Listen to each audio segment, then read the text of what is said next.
সংসার নামক এক আজব চাকরিতে জয়েন করেছি, প্রায় 10 বছর হয়ে গেল। যে চাকরিতে ছুটি বলতে কোনো অপশন নেই, তবে প্রমোশন হয়েছে অনেকবার। হ্যালো এভরিওয়ান, আসসালামু আলাইকুম। চলে আসলাম আবারও আজকে প্রতিদিনের মতো একটি নতুন ব্লগ ভিডিও নিয়ে। আশা করি সবাই লাইক দিয়ে পাশে থাকবে। আর যারা এখনও চ্যানেলটি সাবস্ক্রাইব করনি, অবশ্যই সাবস্ক্রাইব করে আমার পাশে থেকে যাবে। আমার সাংসারিক জীবনের কাজকর্মের কিছু কিছু অংশ আমি তুলে ধরে থাকি এই ভিডিওর মাধ্যমে তোমাদের সাথে। সেরকমই আজকের ভিডিওটাও। নতুন বছর পড়েছে থেকে আমি ঠিকমতো ভিডিও দিতে পারছি না, কারণ আমি আমার পুরনো বাড়ি থেকে নতুন বাড়িতে এসেছি। যেহেতু বাড়ি চেঞ্জ করা হয়েছে, তাই তো বুঝতেই পারছো কতটা কাজ, সব কিছু যেন এলোমেলো হয়ে গেছে।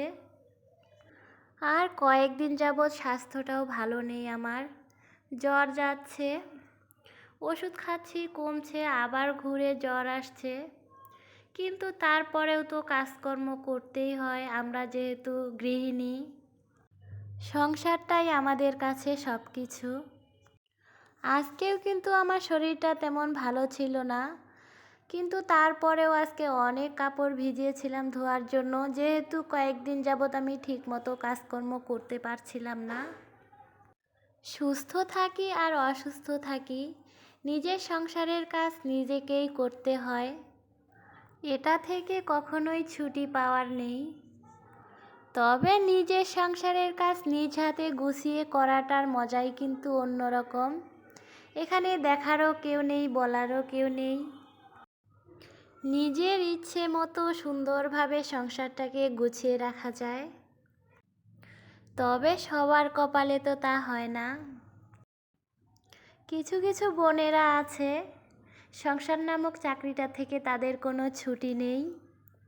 ঠিকই তারা অক্লান্ত পরিশ্রম করে যাচ্ছে সংসারের পেছনে, কিন্তু নিজের মতো সুন্দরভাবে নিজের ইচ্ছা মতো গুছিয়ে নিতে পারছে না সংসারটাকে।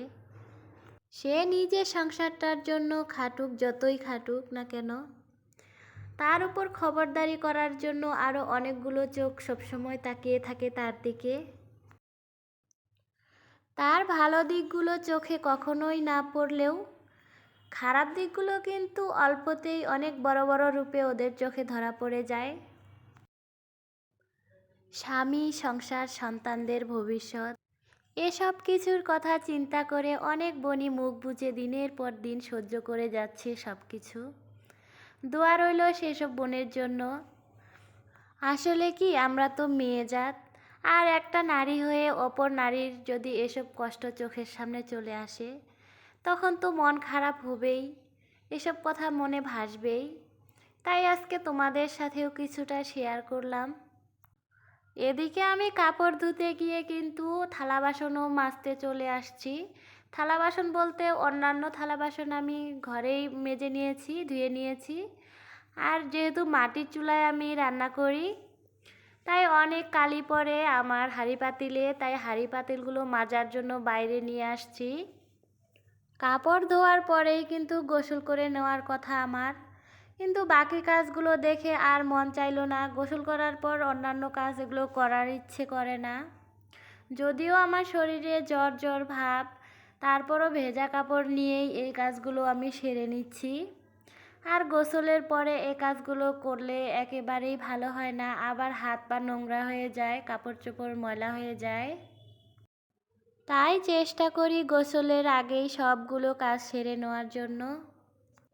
এদিকে আবার আমার গলারও কিন্তু হালকা হালকা ব্যথাও ছিল, তবে অনেকটা সময় ভেজা কাপড়ে থাকার পর কিন্তু গলা ব্যথাটা আরও বেশি বেড়ে গিয়েছে।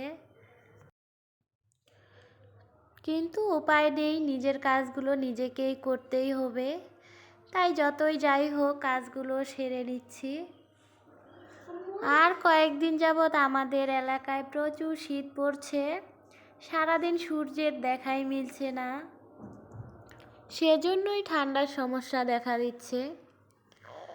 আর আমার গলা ব্যথা যেহেতু বেড়ে গিয়েছে, গোসলের পরে ফ্রেশ হয়ে আমি সুন্দরভাবে রান্নাঘরে চলে আসলাম। আদা, তেজপাতা, লং দিয়ে লাল চা করে নিলাম। আর এভাবে লাল চা খেলে কিন্তু গলা ব্যথা অনেকটাই কমে যাবে। তাই আমি সর্বপ্রথমেই লাল চায়ের ব্যবস্থাটা করলাম। চাটা খাওয়ার পরে আমি বাকি রান্নাবান্নার কাজে লেগে যাব। আল্লাহ হাফেজ।